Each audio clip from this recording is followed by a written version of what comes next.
We're joined today by Azam Wan Hashim from Ideas for Frontpage. Thank you so much, Azam, for joining us today. Now, let's get to our first article about our parliament sitting, which is scheduled for May 18. So, former Prime Minister Tun Dr. Mahathir Mohamad has actually questioned the legality of this one-day parliament sitting that will only have the Yang di-Pertuan Agong's opening address on the agenda. Like, is the government well within its rights to keep the agenda simple for this first parliament sitting? Yes. So the short answer is yes. The standing orders of the parliament allows the government to set the agenda. I think the way it works here is that a government business comes first, and the first sitting of a parliamentary session is dedicated to protocols and formalities. And due to I think the early adjournment because of Ramadan and the time taken for all the speeches, it's unlikely that we'll see any other items come to the floor. Now, our former Prime Minister also went on to say that I consider the appointment of this government not to be in line with the law. So if they went on with this very simple agenda of just having the Yang di-Pertuan Agong speech, are they still considered a lawful government in that sense? So I think there's been a roaring call from multiple parties, including the Malaysian bar recently, to extend the parliamentary sitting so that these crucial issues can be brought up to the floor. The agenda, which has been set, is fully within the what is to be expected of the first day of the first parliamentary sitting. The question of legality and legitimacy of the government, these things can only be contested within additional sessions of the first parliamentary sitting. But since it's only been restricted to one day, these contestations of government, they can't proceed. So do you think it's right to just keep it to one day? If they're going to do one day, why can't they do 2 or 3 or 5, Yeah. Well, there's definitely... other countries have definitely utilized, virtual platforms to hold more than one sitting. So it's definitely out of the ordinary if you compare it to other parliaments around the world. I think it's definitely possible that the government can host more than just one session, but I think it's quite deliberate that it has just been restricted to just one. Well, the law minister actually did say that they are going to have a 15-day parliament meet in July. Why not just do it then? So there will definitely have to be an extension of the first session. That's for sure. If that's restricted, then I would argue the legality of that. But it's just not happening on the 18th of May. So it will happen during some time, but I think there is some deliberation here with additional time, etc. Okay. Let's move on to our next article. There has been a media restriction. It's also on this one is also on the Parliament on the 18th of May. There is a media restriction to this Parliament sitting, meaning that no media can go cover this Parliament sitting at all. Should this now be lifted? Because that rule was set during the MCO. Now we're in CMCO, which is a conditional movement control order. What do you think? What are your thoughts on this media restriction? I think it's a bit disappointing to see, personally. I think, after progressing so well in other areas of transparency, seen from the country's increase in the World Press Freedom Index, as well as the recent Open Budget Survey, we've been doing quite well with transparency in the recent years. I think the media restrictions surrounding the parliamentary sitting feels like a step backwards for media freedom specifically. So yeah, I definitely think that it should be lifted. I think Although initially they said it as more of a health concern. They didn't want too many people in the parliament, but if they can implement certain SOPs, do you think media should be allowed to cover the parliament sitting? So yeah, I mean the communications and multimedia minister has said that official media are permitted to attend the parliamentary sessions. Other media are also permitted to cover it as kind of a secondary level. Like they have to tune in to the official media. I think a lot of things are being reasoned with under this COVID-19 precautions, SOPs. A lot of the things surrounding the parliamentary session has been a result of wanting to, the government has explained it to be a result of wanting to reduce the spread of COVID-19. A senior doctor has actually warned of a second wave of COVID-19 if complacency sets in right now. So one of the main worries of this more relaxed, conditional MCO is a second wave with more and more cars and more people out there.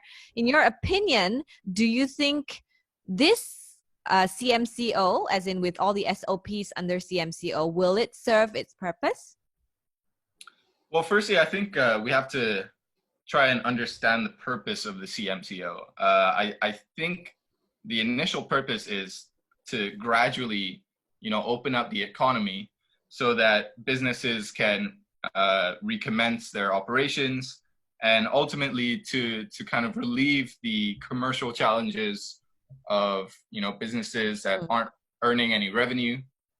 So the drawback of this is, of course, that it involves, I think, some transfer of trust to businesses and to civilians in upholding certain SOPs and maintaining the goal of reducing the spread of the disease. So while the purpose, I think, is to restart the economy again, the risk of there being a second wave and subsequently, another period of MCO and economic stalling, that risk is still there. It's now in the hands of the people. So far, I think the compliance with SOPs from both businesses and people have been good, but we'll begin to see the true outcomes of the CMCO early next week. Because we saw even in Wuhan, where things cleared up and then now it's kind of back. South Korea and even Germany, they've seen a resurgence in infection numbers. So is it more about thinking glass half full, half empty, that we'll be fine? Well, I think the virus isn't going to go away for a long time. And as you said, some countries are seeing a resurgence with a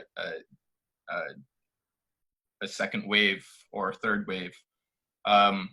But I think the trade-off is really, how long can we afford to shut down the economy versus how do we maintain or restrict the spread of the disease? And I think since the very beginning of the spread of the disease, I think governments around the world, and Malaysia especially, have prepared themselves, especially in public health systems. They've given themselves enough time to really deal with an increase of cases. So right now, the trade-off is still,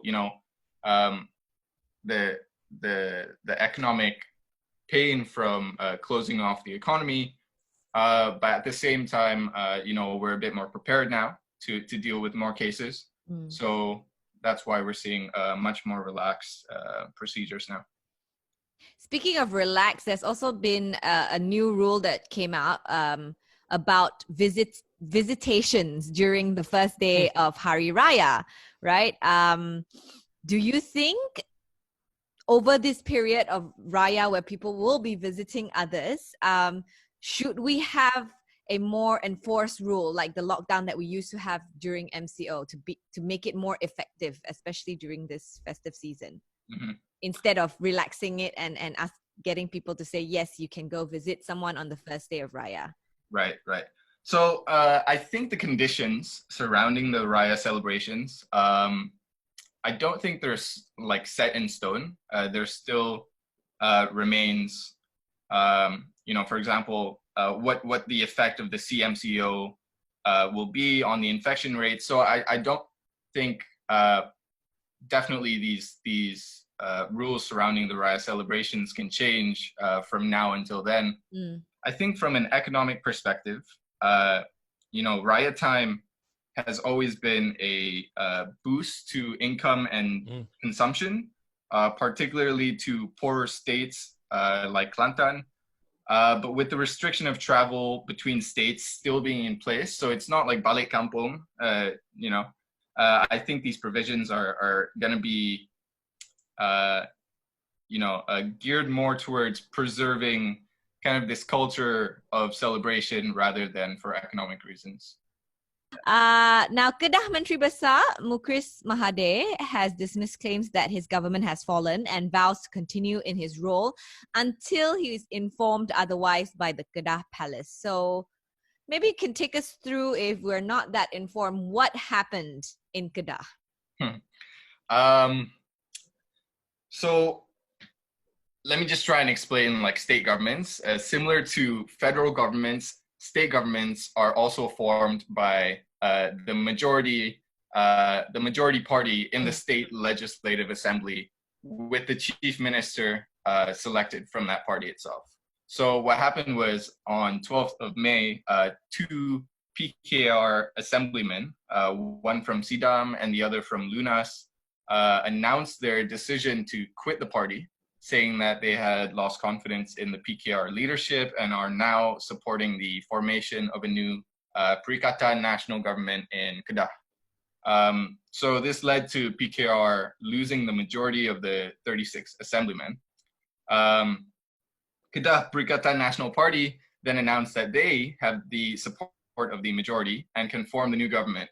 But Datuk Seri Mukris Mahathir has not yet stepped down and continues to insist that a formal vote of confidence be brought in the state assembly before stepping down as the chief minister, or is ordered by the state. Yeah. So is he still MB or not at this moment? Technically, he is still the Menteri Besar. There has been no formal call yet to step down or vote of confidence. So technically, he is still chief minister.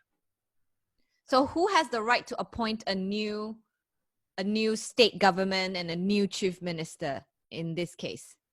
So a party will have to command the majority of the state assembly, and then similar to the federal system, get the approval of the state king. Okay. And then they will become the chief minister.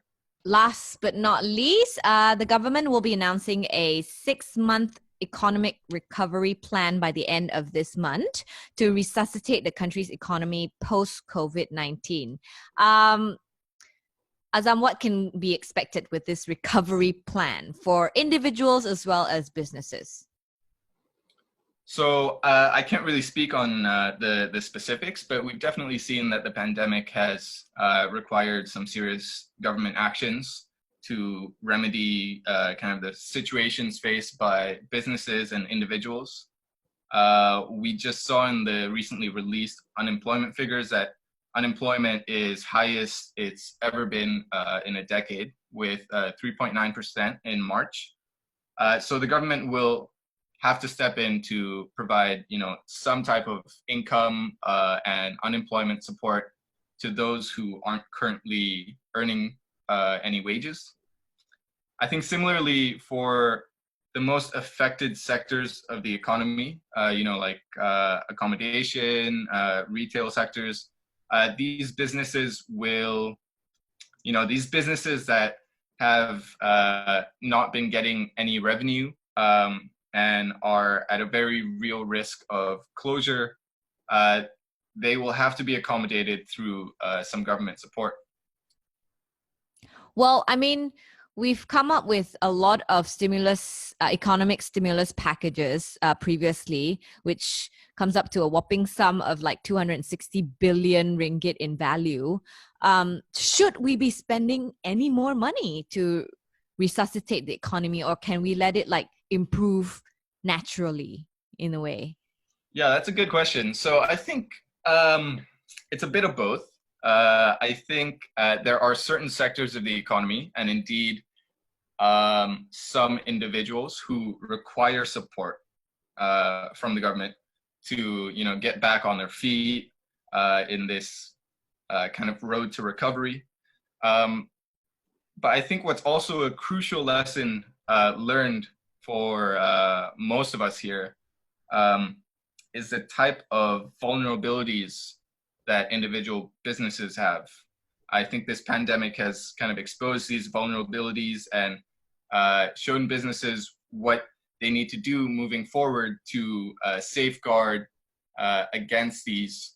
And I think in many ways, the government can encourage, for example, the adoption of certain business practices like e-commerce or diversification of supply chains, which won't necessarily incur a huge cost to the budget, but will ultimately help build the resilience in economy to withstand these kind of shocks in the future. Now, even with these economic recovery plan and stimulus packages, how long do you think it'll take for us as a country to recover from this? Well, it's a tough question. People are talking about the shape of the recovery, if it's going to be a V-shaped recovery. I think that it's coming to light that it won't be a V-shaped recovery as quick as we thought it would, because there are going to be some prolonged economic challenges from these businesses that will certainly last much longer than when the COVID disease is dealt with in terms of vaccines, etc. Yeah. So it's definitely going to be unfortunately a prolonged period of recovery. So when you look at this economic recovery plan, I mean, we've seen recessions in the past where countries and governments around the world would have a rescue package where the government would buy up or invest in certain companies. When you look at this recovery plan by our government, is it going to be predominantly for the small guy and let the big guys kind of deal with it? Because we've seen like airlines already saying that they might have increase in prices. They might even double up flight tickets and whatnot, flight ticket prices. How do you think it's going to be split up between the small guy and the big guy? So definitely the most vulnerable parties in the economy are the small guys. These are the ones that can't really survive. We discussed this several months ago that they can't even survive months, let alone years. So they're definitely the ones that need the most support from the government. In terms of bigger companies, we have seen a lot of support coming from GLCs in the area of economic recovery. So they've been definitely crucial to the government's efforts to kind of resuscitate the economy. But really the focus of an economic recovery plan at the moment is the smaller, the SMEs, basically 90% of the economy that are the most vulnerable and that need the most support.